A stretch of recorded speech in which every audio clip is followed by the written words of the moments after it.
कहानी का नाम अधूरी डायरी। कुछ कहानियां शोर से नहीं, खामोशी से डराती हैं, और यह कहानी भी वैसी ही है।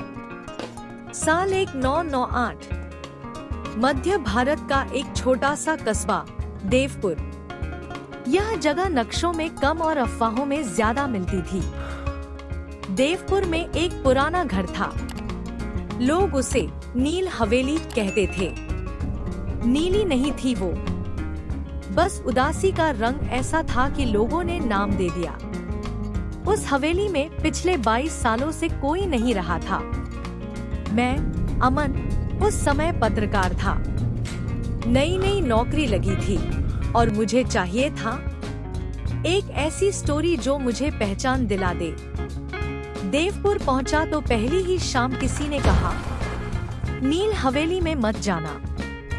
मैंने वजह पूछी। उसने कहा, जो गया वो लौटा तो है, पर पहले जैसा नहीं लौटा।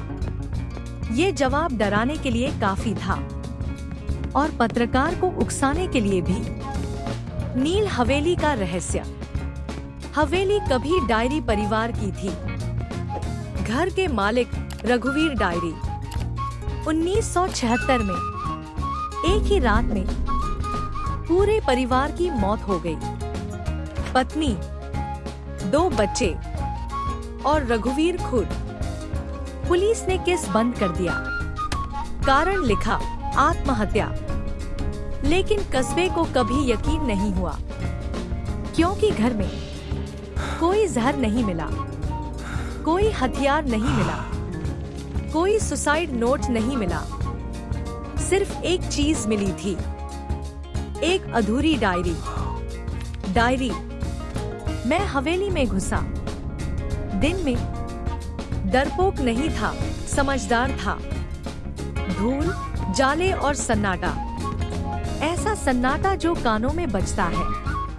ऊपर के कमरे में एक अलमारी के पीछे मुझे वो डायरी मिली।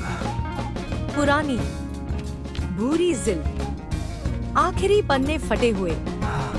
पहला पन्ना लिखा था, अगर कोई यह पढ़ रहा है तो समझ लेना मैं झूठ नहीं लिखता।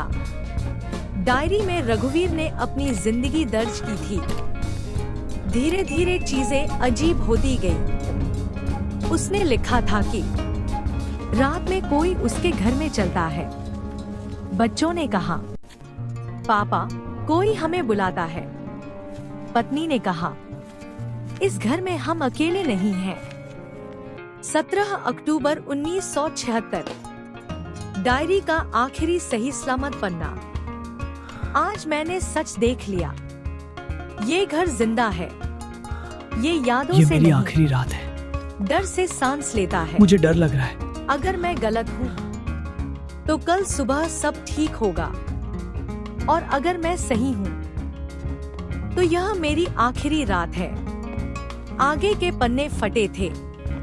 पहली रात। मैं हवेली में रात नहीं रुकना चाहता था, पर कहानी अधूरी थी। मैं वहीं सो गया। रात 2:17 पर मुझे किसी के पन्ने पलटने की आवाज आई। डायरी मेरे बैग में थी। मैं उठा। डायरी खुली हुई थी और एक नया पन्ना था। नई स्याही, नई लिखावट। अब तुम भी जान चुके हो। डर का सच। उस रात मुझे समझ आया, ये भूत की कहानी नहीं थी, ये यादों की बीमारी थी। रघुवीर का परिवार अपने डर को इतना जी चुका था कि घर ने उसे अपना बना लिया। डर जब बार बार दोहराया जाए तो वो हकीकत बन जाता है, और यह घर डर को जिंदा रखता था। सुबह मैं हवेली से बाहर आया। डायरी मेरे हाथ में थी।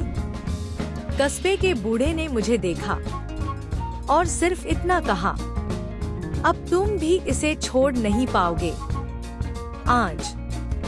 आज 2026 है। मैं यह कहानी लिख रहा हूँ। डायरी अब भी मेरे पास है और हर साल एक नया पन्ना अपने आप जुड़ जाता है। कहानी अभी खत्म नहीं हुई है।